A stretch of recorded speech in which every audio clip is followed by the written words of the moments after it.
Good morning, everyone. Today, we are diving into a critical and often challenging topic, understanding the concept of the glass ceiling within Japanese football, or the Samurai Blue program.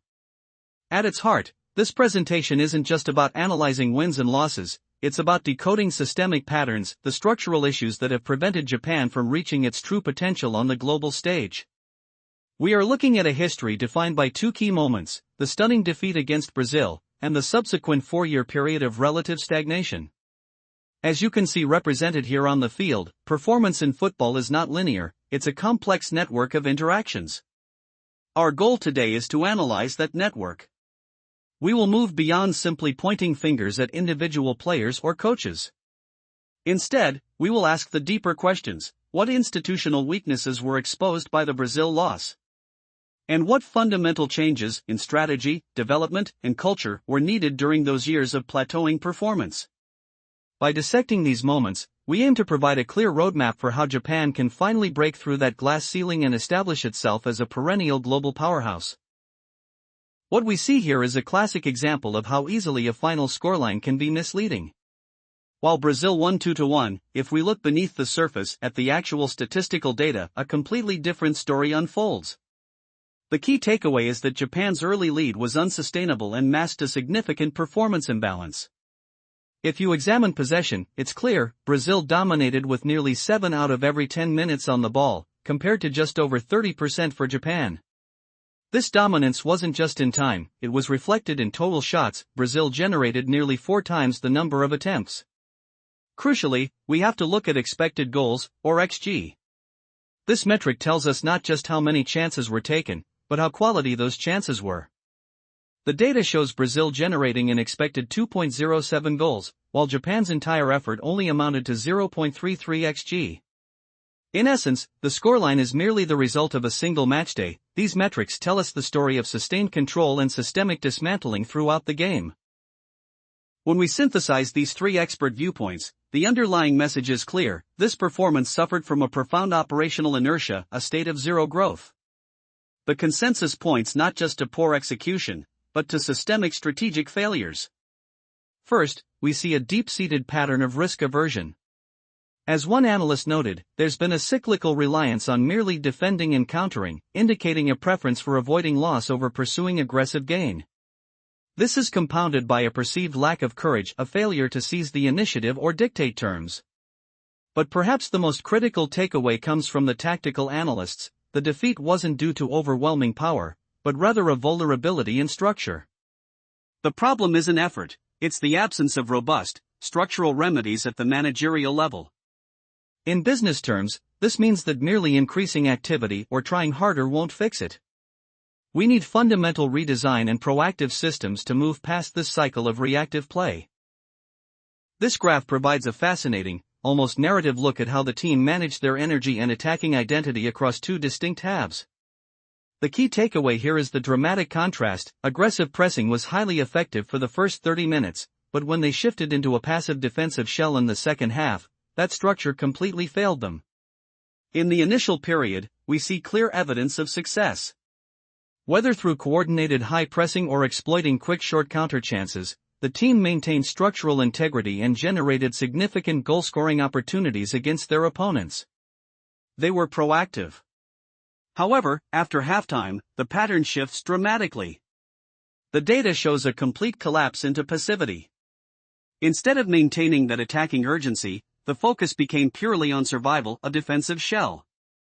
While this might seem safe, it ultimately starved them of the necessary offensive momentum and creativity needed to secure victory. Ultimately, this tells us something crucial about performance management. The success wasn't just in having a plan, but in maintaining that aggressive, dynamic attacking identity for the full duration of the game. The shift from proactive attack to reactive defense was their critical vulnerability. This visual introduces us to what we call the turtle defense, a highly strategic approach designed to capitalize on opponent isolation. First, let's look at the setup here. We see Sueda operating deep in the attacking third, facing an overwhelming defensive presence, a 1-against-4 mismatch against Brazil's backline. This immediate imbalance is the key moment we need to exploit. Because Ueda is isolated, the entire tactical advantage shifts to the defending team. The critical takeaway here is what this isolation allows: unrestricted advancement for Brazil's center backs. They are no longer constrained by needing to maintain deep defensive shape. Instead, they can push up aggressively into the attacking half, essentially turning a purely reactive defense into an offensive counterattack.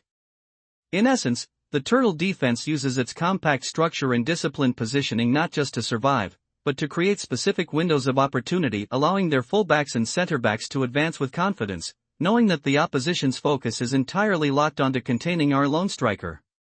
It's a brilliant example of how defensive necessity can breed offensive opportunity.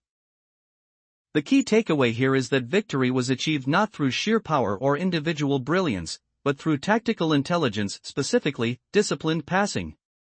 This entire sequence demonstrates how a smart, patient approach can dismantle even the most robust defenses. First, notice the setup. The opposition effectively set themselves up for a trap. They were forced to overcommit resources, drawing two defenders, Don and Tomiyasu, to double-team Vinicius Jr. By creating this initial congestion, they inadvertently opened up their defensive structure. Crucially, that heavy focus on one area created a significant numerical mismatch elsewhere. This is the fatal flaw we exploited. Because the defenders were preoccupied with containing the primary threat, players like Marquinhos and Danilo were left completely isolated and free on the edges of the field.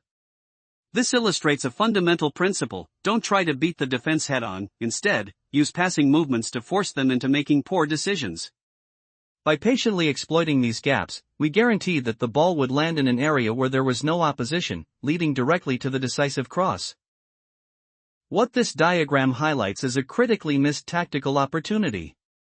The core message here is that we were allowed to be reactive, and that passivity was exactly what led to the endless supply of crosses. To fix this, we needed to abandon the rigid structure shown in the 5-4-1 trap, a system that essentially ceded control of the midfield. Instead, we had to shift dramatically toward a proactive, man-marking approach.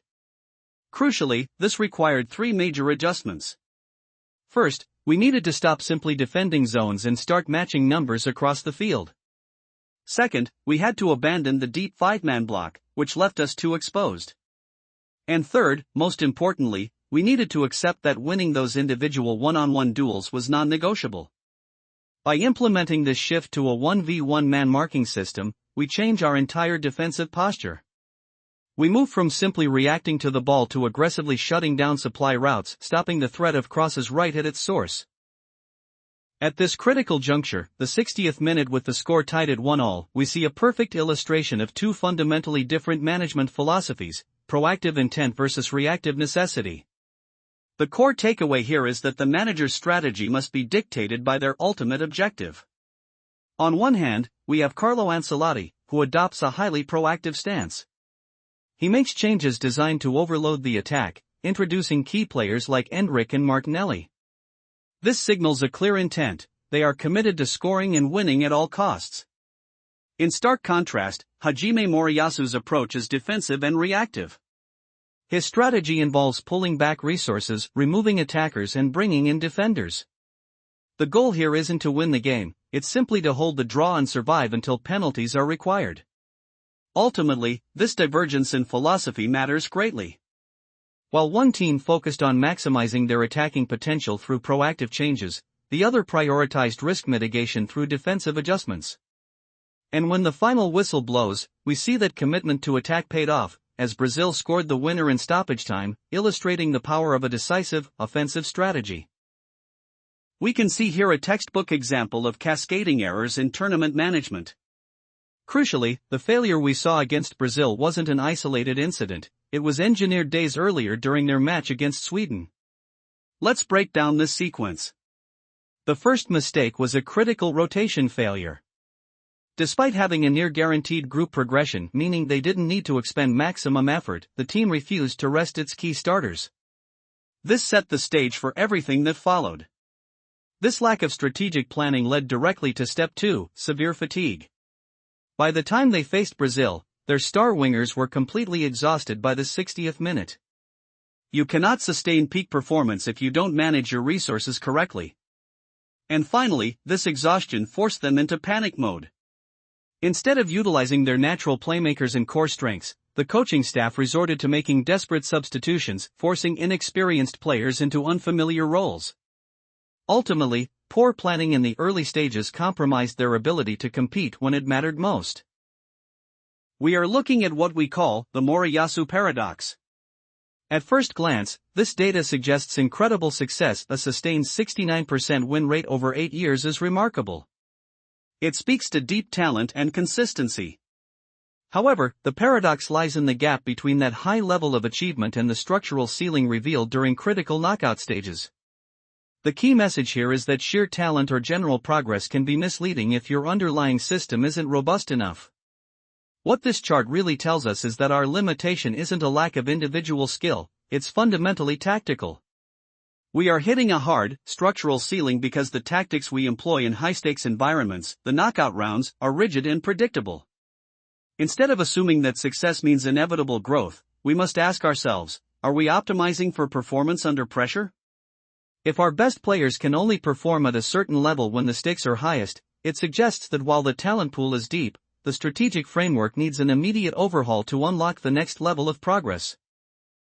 The core message here is that achieving elite success, whether it's winning a World Cup or dominating your market, is fundamentally about mindset.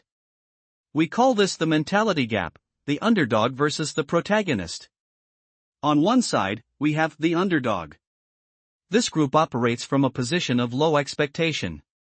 Their strategy is often reactive, they aim for single, lucky breakthroughs and are focused solely on surviving the immediate match or challenge.